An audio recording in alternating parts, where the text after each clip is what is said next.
Hi అండి, welcome to recipes world. అందరు బాగున్నారా? ఈరోజు మనం ఎంతో టేస్ట్గా ఉండే మటన్ కర్రీ తయారు చేసుకుందామండి. ఓకే, ఇందుకు కావాల్సిన మటన్ అండి 1 కిలో మటన్ తీసుకున్నాను. శుభ్రంగా 2-3 సార్లు కడిగేసుకొని కుక్కర్లో వేసించుకున్నానండి. ఇక్కడ ఫుల్ స్పూన్ వచ్చేసి పసుపు వేసుకున్నానండి. ఒక పెద్ద స్పూన్తో వచ్చేసి కారం వేసుకున్నాను. ఒక స్పూన్ వచ్చేసి ఉప్పు వేసుకున్నానండి. కొంచెం పసుపు ఎక్కువే వేసుకోండి, ఎందుకంటే నీచు వాసన లేకుండా ఉంటుందన్నమాట. ఇప్పుడు ఒక 3 స్పూన్స్ వచ్చేసి ఆయిల్ వేసుకున్నాను.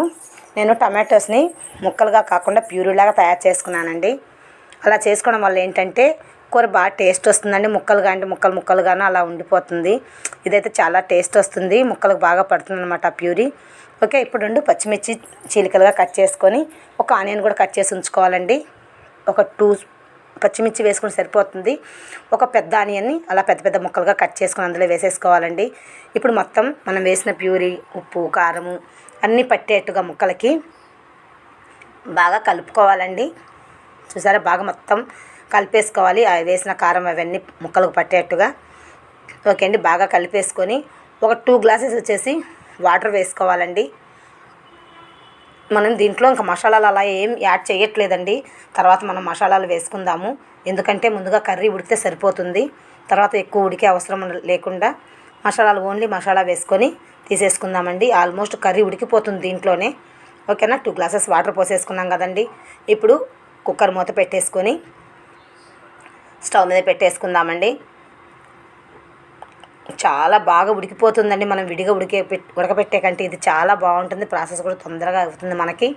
ఓకేనా, స్టవ్ మీద పెట్టేసి హై ఫ్లేమ్లోనే పెట్టేయాలండి. ఓకే, ఒక 6 విజిల్స్ రానివ్వాలండి. కొంచెం కూర పొంగుతుందండి, ఎందుకంటే వాటర్ పోసాం కాబట్టి. అందుకని మధ్యలో విజిల్ అలా ఆపేసాను. ఓకే అండి, ఒక 6 విజిల్స్ వచ్చిన తర్వాత ఇంకా స్టవ్ కట్టేసుకోవాలి.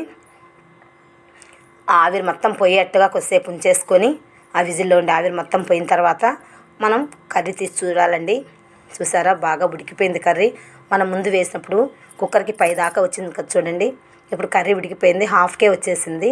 అంటే కర్రీ ఉడికిందని అర్థం అండి. చూడండి ఎంత సాఫ్ట్గా ఉందో. అసలు మనం విడిగా ఉడకబెట్టాలంటే చాలా టైం పడుతుందండి. మటన్ ఉడకబెట్టడం అంటే అమ్మో చాలా టైం అండి అది. ఓకే, ఇప్పుడు మనం మసాలాలు వేసుకోవాలి కాబట్టి వేరే పెద్ద బౌల్లోకి టర్న్ చేసుకుంటున్నానండి. కొంచెం ఫ్రీగా ఉంటుంది మనం కలిపేదానికి అలా అని.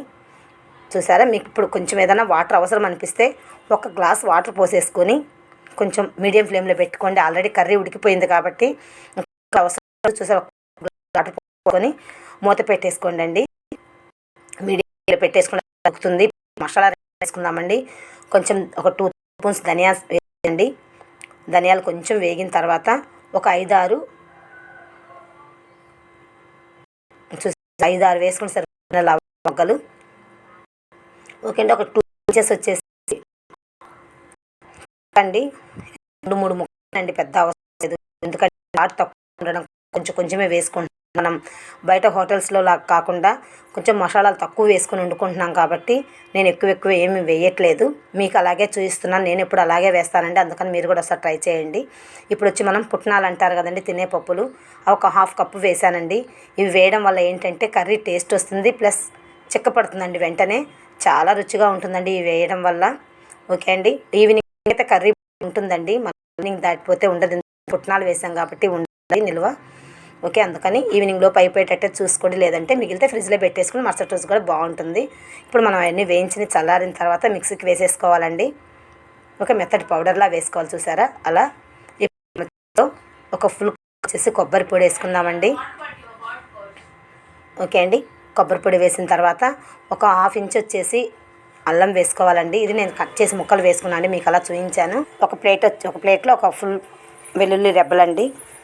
ఓకే అండి, అవి మొత్తం కట్ చేసి ఉంచుకొని అందులో వేసేసుకోవాలి. చూసారా, మనం వెల్లుల్లి అల్లం అందులో వేయడం వల్ల ముద్దగా వచ్చిందండి. ఈ మసాలా మొత్తం నేను కర్రీలో వేయట్లేదండి, మీకు జస్ట్ వేసి చూపించాను. అది నాకు వేరే కర్రీస్లో కూడా యూజ్ అవుతుందని వేసి ఉంచుకున్నాను. చూసారా, కూర బాగా అలా ఉడికిపోయింది, దగ్గరకు వస్తుందన్నమాట. ఇప్పుడు మనం ముందుగా కొంచెం పక్క నుంచి పెట్టుకున్నాం కదండి మసాలా, మొత్తం అందులో వేసేసి బాగా కలిపేసుకోవాలండి. మనం వేస్తుంటేనే ఆల్మోస్ట్ కర్రీ చిక్కపడుతుందండి. మనం ఆపేసిన తర్వాత కూడా కొంచెం దగ్గర పడుతుందండి. కొంచెం మీరు వాటర్గా అనిపించిన కర్రీ ఆపేసుకోండి. ఓకేనా. కొంచెం ఒక 5 నిమిషాలు అలా మూత పెట్టేసి తర్వాత కొత్తిమీర వేసేసుకొని కలిపేసుకోవడమేనండి. చాలా టేస్ట్గా ఉంటుంది. మసాలాలు తక్కువతోటి చాలా అంటే చాలా బాగుంటుందండి. ఒకసారి మీరు కూడా ఇలా తయారు చేసుకొని ఎలా వచ్చిందో మాకు కామెంట్ రూపంలో చెప్పండి. ఓకే, మసాలాలు చాలా తక్కువ వేసాం కాబట్టి చాలా బాగుంటుంది. బయట ఎక్కువ కర్రీస్లో ఎక్కువ మసాలాలు వేస్తారు కదండి, అలా కాకుండా ఇలా చేసుకోవడం వల్ల మన హెల్త్కి హెల్త్ ప్లస్ వచ్చేసి మనం చేసుకున్నామన్న సాటిస్ఫై ఉంటుంది. ఓకే అండి, ఈ వీడియో మీకు నచ్చినట్టయితే లైక్ చేయండి, షేర్ చేయండి, సబ్స్క్రైబ్ చేయండి. Thanks for watching. Thank you.